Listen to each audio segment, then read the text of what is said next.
Social media వచ్చిన తర్వాత సామాన్యులు కూడాను దాన్ని అడ్డగోలుగా వినియోగిస్తున్నారు అనడానికి ఇప్పుడు నేను చెప్పబోయే ఉదంతము. నిజంగానే ఇట్లాంటి ఘటనలు ఇంకా ఎన్ని జరుగుతున్నాయి అనేదైతే మాత్రము అత్యంత ఆశ్చర్యాన్నయితే కలిగిస్తుంది. నిజంగానే ఈ ఇద్దరు దంపతులు చేసిన విషయాన్ని గనక తెలుసుకుంటే అత్యంత దారుణంగా, అత్యంత అసహ్యంగా వీళ్ళు మరి ఈ విషయంలో అయితే మాత్రము అనేక ధనవంతులు అలాగే దీనికి సంబంధించిన అనేక మంది అత్యున్నత పేరు సంపాదించి ధనవంతులుగా సొసైటీలో మెలుగుతున్న వాళ్ళు గూడా ఈ ఈ వీళ్ళు తీసిన వీడియోలోనైతే చిక్కుకోవడం జరిగినట్లుగా గూడా కనిపిస్తూ ఉంది.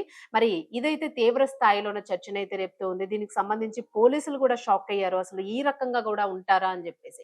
సో, అందుకే సోషల్ మీడియాని ఏ రకంగా వాడాలి అనేదైతే మాత్రము విచక్షణ కోల్పోయి ఎవరికి నచ్చినట్టు వాళ్ళు ప్రసారాలు చేస్తే, ఎవరికి నచ్చిన వీడియోల్ని వాళ్ళు తీస్తూ వాటితో బ్లాక్‌మెయిల్ చేస్తూ ఒకవేళ ఒప్పుకోని పరిస్థితుల్లోన ఆ వీడియోల్ని పోస్ట్ చేస్తామంటూ కూడా బెదిరించడము, ఇటువంటి వాటికి పాల్గొంటున్న నేపథ్యంలోనే అధికారులు కూడా హెచ్చరిస్తూ ఉన్నారు. ఇటువంటి వాటికి పాల్పడితే కఠినమైన శిక్షలు ఉంటాయి అని చెప్పేసి.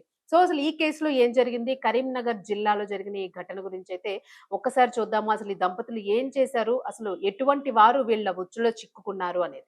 కరీంనగర్ జిల్లాలో వల వేసి అమాయకులను దోచుకుంటున్న కిలాడి దంపతుల బాగోతాన్ని కరీంనగర్ రూరల్ పోలీసులు గుట్టురట్టు చేశారు. జిల్లాలోని ఆరేపల్లి సమీపంలో గల ఒక అపార్ట్మెంట్ లో నివాసం ఉంటున్న ఈ భార్యాభర్తలు సోషల్ మీడియాను వేదికగా చేసుకుని భారీ వసూళ్లకు పాల్పడ్డారు.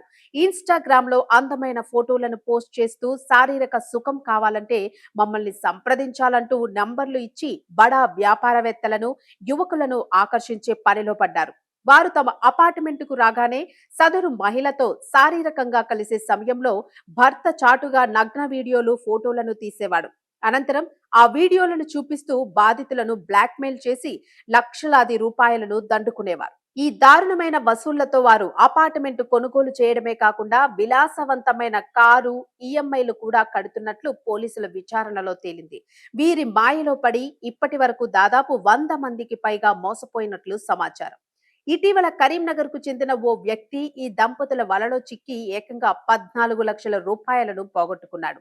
బాధితుడి వద్ద డబ్బులు అయిపోవడంతో అతను రావడం మానేయగా నిందితులు మరలా ఫోన్ చేసి వేధించడం మొదలుపెట్టారు.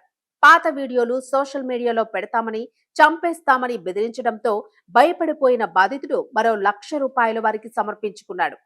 అయినప్పటికీ నిందితులు ఇంకా 4 లక్షల రూపాయలు కావాలని డిమాండ్ చేయడంతో చేసేది లేక బాధితుడు తన స్నేహితుల సలహాతో పోలీసులను ఆశ్రయించాడు. రంగంలోకి దిగిన పోలీసులు నిందితులను అరెస్టు చేసి వారి వద్ద ఉన్న మొబైల్ ఫోన్లను స్వాధీనం చేసుకున్నారు. విచారణ అనంతరం ఆ కిలాడి దంపతులను జైలుకు తరలించారు. సోషల్ మీడియాలో వచ్చే ఇలాంటి ప్రలోభాలకు గురి కావద్దని పోలీసులు పదే ప్రజలను హెచ్చరిస్తూ ఉన్నారు.